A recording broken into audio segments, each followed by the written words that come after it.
keen on. The Daily, now.tv chat show with some of the world's leading thinkers and writers.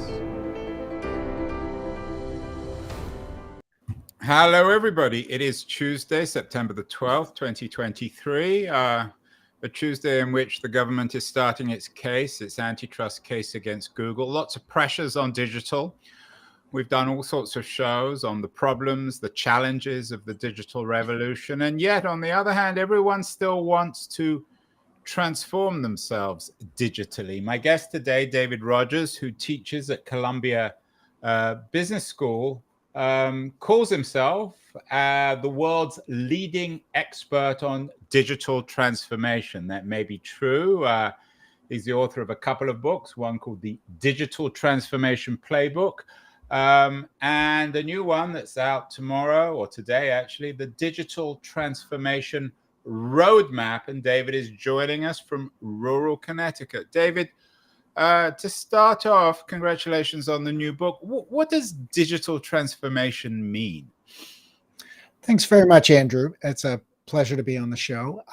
Digital transformation is the transformation of an established business to thrive in an era of constant digital change. That is the real challenge here. It's about really sort of three things and that I would sort of draw out of that definition. First is that digital transformation is actually about your business. It's about your customers, your employees. It's not primarily about technology, right?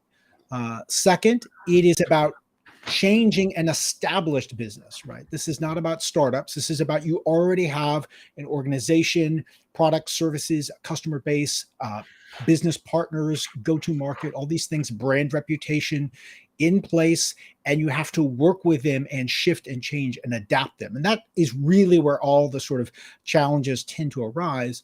And then thirdly is that digital transformation is an ongoing, I would say, a continuous journey. It is not a project, as many sort of CEOs set forth, maybe with this wrong impression, that has kind of a start date and an end date. We're going to sort of transform, kind of upgrade our tech to the cloud or something, and then we're sort of done, and we're kind of set for this digital era, which would sort of assume that there had been kind of a wave, kind of a step change in technology around us, and then it was over. Okay, so the smartphones arrived, and once we kind of readapt our business model and our operations and our customer relationships based around that reality, we're good. No, things are not slowing down. Each new wave of technologies is sort of catalyzing the next one. And it's that accelerating pace of change in the digital era that organizations really struggle with, and that transformation is meant to address. Yeah, I'm intrigued by the fact that you say, and I'm quoting you, that digital transformation is not about technology. Are you suggesting then that digital is a frame of mind, a way of thinking? In some ways, in many ways, yes. I think of it as it's what it requires is very much a mindset shift in leaders, but also really through everyone throughout the organization. But to me, the key idea of digital is we are in an era where change is accelerating at an incredible pace. And the fact is, it's undeniable that these waves of new digital technologies, these are technologies that connect data to systems, businesses, governments, individuals around the world are accelerating that change. And each one is sort of building on the next. So first we had the World Wide Web, and then we had things like e-commerce, and then we had streaming media and content, and then we had social networks, and then we had, smartphones. Now we're talking about the first major wave of AI, generative AI, which would be predictive AI. And of course, now the newest one, we're kind of kicking off generative AI. So it keeps building on the last. Each of these are sort of foundational digital technologies. They are all taking data and systems and connecting them in radically different ways that create a lot of new potential and make a lot of business models and ways of working that we've known up to now obsolete, sometimes very quickly. Each one is feeding into the next. And the cumulative effect is that they demand absolutely a different mindset from us individually, but also a different way of building and managing and leading our organizations, so that the way we build organizations in the 20th century just does not keep up with this pace of change. You mentioned the 20th century, David. Before digital, there was the analog world, the industrial analog world, the world of the 20th century. But wasn't that also a world of dramatic change back then? People were still complaining, oh, everything's changing. We have to continually reinvent ourselves. Why is this different? Yes. It may have been Herodotus, I forget, the Greek philosopher who first wrote that the only thing constant is change. So I don't want to say that the world was sort of static before the current era. What I would point to is, again, looking at organizations. The model that arose for larger established businesses actually arose out. It's sort of a command and control top-down management model, which is what worked in the industrial era. And the industrial era allowed building to much bigger scale, capitalist institutions, also governments and other organizations that were able to operate in many locations, serving many, many customers or stakeholders or citizens, if you will. And at that point, the best sort of trade-off was an organizational model that was about controlling from the top and giving sort of marching orders down and using measurement to sort of effectively understand what was going on everywhere in the organization, and everything sort of new or departure from the standard rule book required sort of sign off at different levels. That's what this command and control process, it was first really sort of developed in the US military, and then of course applied these theories to all kinds of organizations.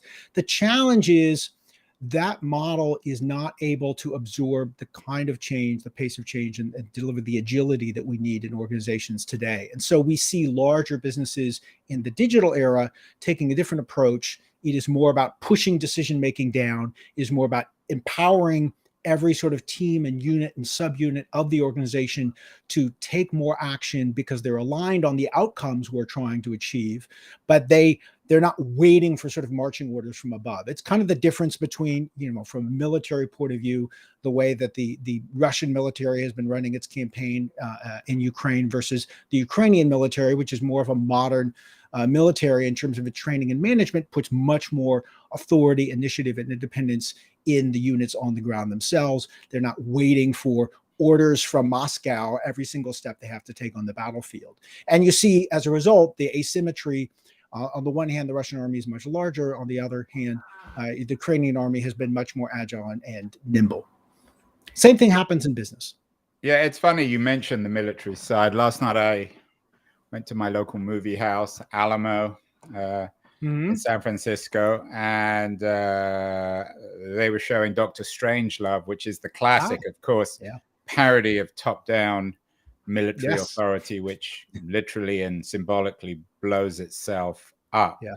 Are you suggesting then, David, and there's a great deal of debate about this, particularly in the age of multi-trillion-dollar companies like Google, which are now being sued by the government on the antitrust front, are you suggesting that the digital revolution is resulting in more democracy, at least in a corporate sense?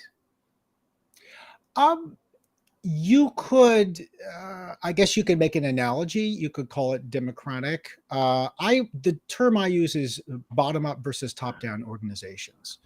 And the distinction is not that, let me be clear, a bottom-up organization that's able to operate at speed like this is not an organization where there's sort of no hierarchy and everybody kind of does their own thing.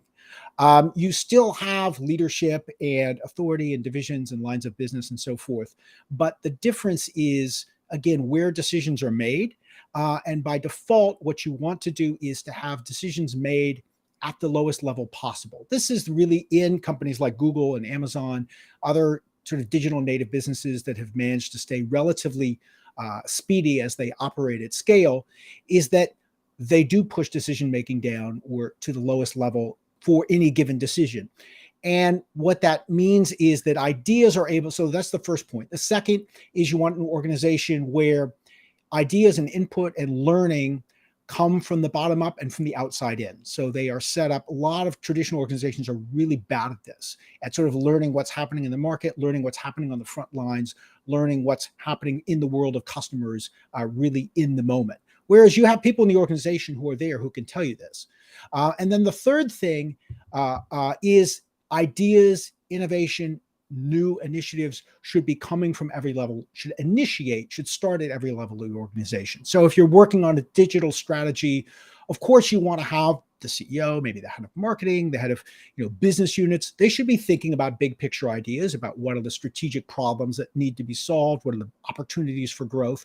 But as they sort of spell out that vision of kind of what are we really focused on currently, they need people within the supply chain team in Vietnam, within the marketing team in Latin America, within the team that's building one app for a segment of the market of that company.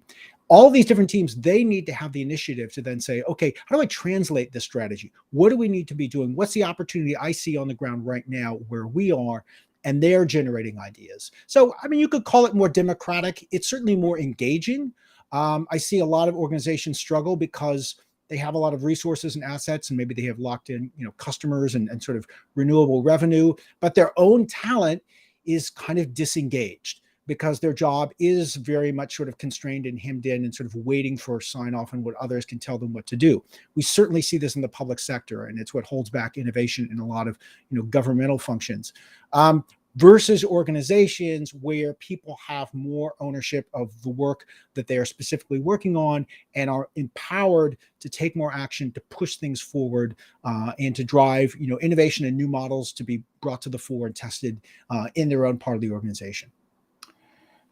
David, as I said, your new book is just out, The Digital Transformation Roadmap. You're also the author of a best-selling book, The Digital Transformation Playbook. I want to talk more specifically about both books after the break. But are your books written for the people at the bottom or the people at the top? I'm guessing that the people at the bottom rather like your arguments. The people at the top might be a little bit more resistant because they don't want to give away all their power and authority. So the books, to answer the first question, the books are definitely written for both. They're meant to be very practical. There's a lot of case studies of companies in different industries who are successfully actually driving real transformative change and creating new value through digital technologies in their sector, whether it's an industrial manufacturer or a retailer or a professional services firm or an insurance company or a bank. But the tools, and then the other thing about both books trying to be practical, is they have sort of planning tools. How do you take these ideas and actually put them into place in your organization? They are all designed to be usable at any level of the organization. So the writing is very much for people at the top, at the middle, at the bottom, at every stage. But it's a different question. I absolutely agree of, which leaders are kind of ready to embrace this different kind of organizational model and which ones are going to feel or do feel very uncomfortable and fear it because they misperceive it as a loss of authority and loss of sort of power and influence on their part. We are talking with David L. Rogers, the author of The Digital Transformation Roadmap. David, we're going to take a short break. I want to remind everyone that our sponsor for this show, as many shows this month, is Liberties, a quarterly journal of culture and politics. Excellent new publication. I'm going to run a short ad for Liberties, and then we'll be back with David Rogers talk specifically about his new book. Beyond the news, the noise, there is nuance, insight. Liberties is not just a journal of ideas. It's a meteor of intelligent substance. It's the place to be for engaged citizens. Politics, opinion, substance. Liberties is a triumph for freedom of thought. A quarterly of urgency, of cultural exploration, of intellectual delight, of immaculate prose. It's invaluable. Subscribe now or find Liberties at your favorite bookseller. And you can check out more at libertiesjournal.com. We are talking with David L. Rogers, the author of The Digital Transformation Roadmap. Many of you will be familiar with him for his previous best-selling book, The Digital Transformation Playbook. I have to ask, David, they look rather similar. One's blue, one's red for people That's listening, right. the covers. But what's the difference between these two books? Sure. This is my fifth book, but it's my first sequel. So this was actually written specifically as a new book looking at the same problem from a different angle or a different side of the same problem. So the two books are really meant to go together. So what I mean by that is when I first started writing and working in this area, and my work is a mix of advising companies on these kinds of challenges directly with senior leaders. It's teaching at Columbia Business School, as you mentioned, where I get to interact with executives from all over the world, and then my research and writing. And so when I first started working on this was a decade ago, looking at what came to be called digital transformation. What I saw was some companies were starting to recognize the challenge that digital was not about marketing or some particular function or a particular technology, but all this shift and the change was happening was going to require them to really rethink their business. And what I saw was companies were being held back because of that strategic mindset, I would call it. So they were really thinking still about their business based on a set of tools that we had been honestly teaching in business schools for decades. And whether or not you'd actually read Michael Porter and his 5 forces or read about the 4 Ps of marketing or some of these models that were around, they were sort of in the background and in the water, and it was probably what was guiding your thinking as a manager. And frankly, those models were largely out of date in the digital era.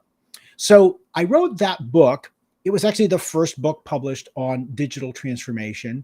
And I wrote that book to sort of help companies to learn to set aside this kind of old playbook of thinking and to rethink and reimagine their business and its opportunities for growth in the digital era. So that book looks at, it's a framework looking at how do we rethink our relationship to customers, how do we rethink and redefine competition, who we compete with in the digital era. It's no longer defined by your industry, for example. How do we think differently about data, the role of data in business? How do we rethink our approach to innovation? And how do we rethink our value proposition as a business? So those 5 domains. So again, really about strategy. And my experience since then was quite interesting. I got a chance. That book has been published by now in over a dozen languages. So it took me around the world interacting with lots of different companies. And what I discovered was, as hard as it is to shift your strategic thinking and really sort of reimagine your business and where it could go in the digital era with the new capabilities that are available to us, even when you do that, when you make that mental shift and start to redefine your competition, your growth opportunity, et cetera, these established larger organizations, especially the sort of bigger and more complex they are organizationally, they struggle to actually change course. And so I kept observing and working with what I would call the stymied CEO. So someone who says, I read your book, I understand the need to change. We're thinking about new digital business models for the business. We're rethinking our approach to our customers. And yet they've made this a priority and they talk about it to their own employees and they set aside resources for it. And the quarters go by and the years go by and they say, why are we moving so slowly? And it turned out that if I talk to executives today and I ask them what is hardest about digital transformation, nobody says anymore technology. Nobody says anymore even money. It's expensive and how do I get the cost for it? The answer I always get is some combination of organizational process and organizational culture. And that is what is making it so hard to drive this change in these established businesses. So that became really the focus of my work, my research, my advising and writing over the last several years, which led to the second book. So it's looking at the same challenge, but it's more about, okay, how do we really, I think of it this way as a formula, DX, digital transformation, DX equals digital strategy plus organizational transformation, right? The digital is really about a new playbook for strategy. The transformation is really about changing the organization itself. So that's the focus of the new book is how do we actually put these ideas into practice in an established organization at scale? Give me a couple of stories Sure. about David, about ways that one can and one should and shouldn't do this digital transformation. Probably, I know you've done a lot of research with all sorts of big companies, from Unilever, Procter and Gamble, and Toyota, to Google, Microsoft, and some of the other digital giants.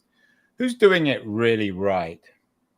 So, one maybe somewhat unexpected example that a company would be familiar with is Walmart. Wasn't so clear maybe 8 years ago whether they were going to be able to respond to the threat of Amazon and e-commerce. And I would say today, this is an example of a large company that has been able to actually drive real change and is creating a lot of value, is really driving innovation, and is finding ways to compete in the market which really suit it. Right. So Walmart realizes their CEO is Doug McMillon spelled it out very clearly. That Amazon is their number one competitor, but they know they're not going to beat Amazon at their game. Right. They're not going to do the same thing. They're not going to follow their playbook. For one thing, Amazon's biggest source of profit is cloud computing. That's through Amazon Web Services. That's not going to be the case for Walmart. So they've got to focus on what are they uniquely good at, and what are the problems around commerce, for example, that have not yet been really well solved. So one of the things that makes Walmart distinctive as a sort of retailer who's selling, of course, by now online and offline, is that they have this incredible retail footprint, particularly in North America. 90% of the US population is within 10 miles of a Walmart store. So they're building and pursuing strategies that leverage that, right? An example of a problem they really focused on well is online ordering of groceries, right? And that's something that Amazon hadn't really solved. Others have sort of struggled with really finding a good solution. And what Walmart did well was they recognized the problem, and they didn't assume that they knew what the solution would be. And they tried a variety of things, and they moved quickly, and they were very smart, and they tested iteratively a lot of different approaches. So they looked at, should we just partner with someone else like DoorDash? They'll deliver it. Should we have our own delivery drivers? Should we at one point they were paying their own employees when they checked out of work, leaving a store, Walmart a store at the end of the day, say, hey, you'll get a notification on your app, and we'll pay you a little extra if on your drive home you drop off this delivery at somebody's home. So they tried different approaches. They tried different approaches to pricing, right? Grocery delivery is expensive. Walmart doesn't want to do this and lose money on it. They're not a VC-backed startup that can wait 10 years and sort of burn through cash before they make the thing work. So they said, we can't do it for free. What if there's a minimum basket size? What if there's a small charge per order? What if you have a paid a membership, something like Amazon Prime? Well, they tested all of these, and they figured out which ones would work. And so they've got some customers who really went for Walmart Plus, their version of Amazon Prime. You pay for it, you get free grocery delivery, and a lot of other benefits, both online and in the store. Other customers, though, didn't want to pay at all. So they've got a minimum basket order, but then they also came up with another solution. They said, look, if you don't want to pay, how about this? We'll give you a great online ordering experience. You've got all the tools on your phone to quickly put together your order based on what you've ordered in the past, et cetera. We'll put your whole order together. We'll put it in the bags. We'll have everything ready to go for you. The only thing is you do have to drive by Walmart to pick up the groceries, right? You don't even have to get out of your car. We'll bring it out to your car and put it in the trunk of your car. Right? That turned out to have a good uptake. And then, of course, the pandemic hit, and that one, they call it click and collect, just blew up. Huge customer demand. And unlike some of the other models they were testing, was very scalable because you didn't need a huge fleet of delivery people. Since then, they found new innovations. Turns out there's a segment of the market that wants to pay or is willing to pay because they don't just want to have the groceries delivered to their doorstep. They want to have someone bring them inside. Now, someone they know, a trusted Walmart employee who kind of like your dog walker, think of it. They come inside, they put your groceries away in the shelves, in the freezer, in the fridge, and do the whole thing for you, right? So that's been successful. That's called Walmart InHome. So the point here is they didn't start with sort of the conviction that we know best, or we're going to do a lot of sort of analysis and business planning and gaming it out and decide the course of action and then just barrel ahead full throttle, which I see a lot of companies doing. Instead, they said, what's the problem we're solving? Let's try a variety of approaches to come at it and keep testing till we find something that both works for the customer. solves their need, really adds value, the customer really wants it, but also is, sustainable and profitable for the business. Well, it's a nice ad for Walmart in terms of their innovation, their ability to transform a traditional analog business into a digital one. What about, let's end, David, with the reverse. You probably don't want to mention the name of a company, but give me an anecdote about a company that's failed, a story that really reflects challenges, because that's why people want to read your book. Right. Because most companies are not still struggling. Yeah, most companies are not following that path. So one of the contrasting examples I do give in the book, which we can all learn from, is CNN with the launch of CNN Plus. And so this was kind of the traditional corporate mindset. They were looking at what was going on in the digital environment. Of course, the big growth of streaming services, paid streaming apps. They had seen that the legacy media players like Disney had started to get into the business. Even their own sort of cousin or sister company, Warner Brothers, had launched, HBO Max, now Max. And they said, gee, maybe we should do this. Let's take a look at having a streaming app for CNN. And what did they do? They did a lot of planning, right? They hired a big consulting firm. They gathered a lot of third-party data. This is very important. Not their own direct experimentation in the market, but sort of benchmarks and examples from others. And then they did a lot of analysis and scenario planning, and they came up with these beautiful sounding business cases. And they said, look, we see a huge opportunity for CNN to launch a paid streaming app for news. We're going to have, 2 million viewers within the first, it was a year or two, over 10 million within a few more years. Big growth opportunity. We're starting with our current people who watch the television, and they'll love to have this. And then we're going to go international. It's going to be big, big, big.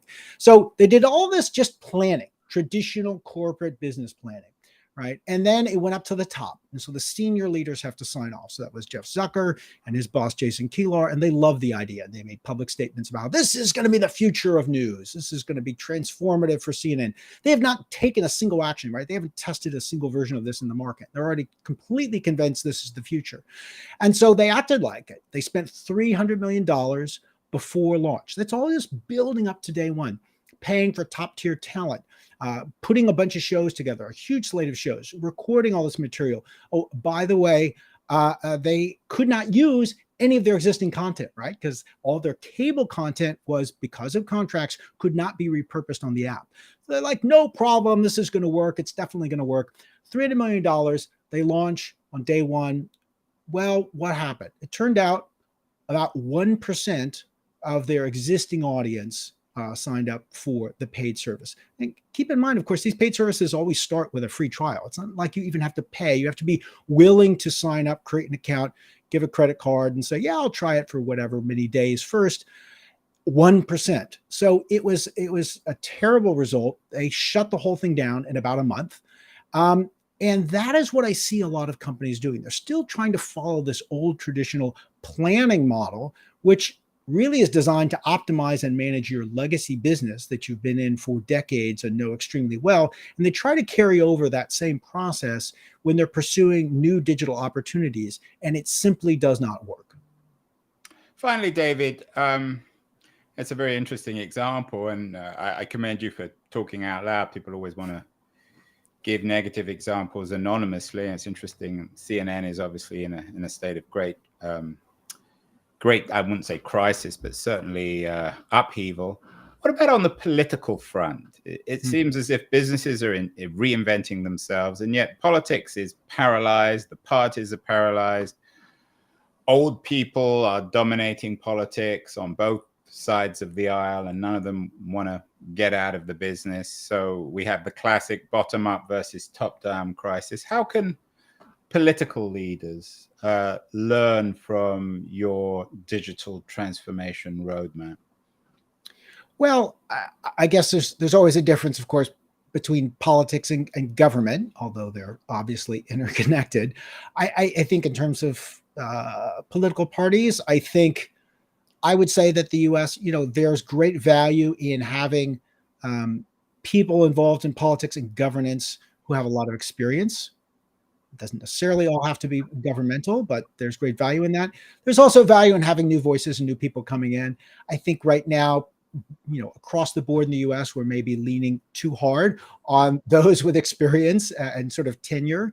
And we should be creating more, room for folks to, not come in their first year in office, be, running the country, but, moving up that ladder, taking on authority and skills. I think governments, not just the US, but I have, frankly, folks from Federal Reserve Boards, from national defense, from all kinds of government sectors will come to my programs at Columbia. I mean, they're primarily business audiences and executives, but there's always folks from the public sector, and they are frankly dealing with all these same challenges.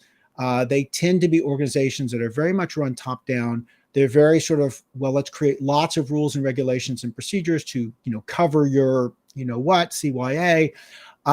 And rather than giving people sort of the sense that, this is your department, this is your division, you can make a difference. What are we here for? We're trying to meet a specific need in society, and let's move quicker. And Jennifer Polka has a great book that came out this year, Recoding America, looking at Emma Riley's wife.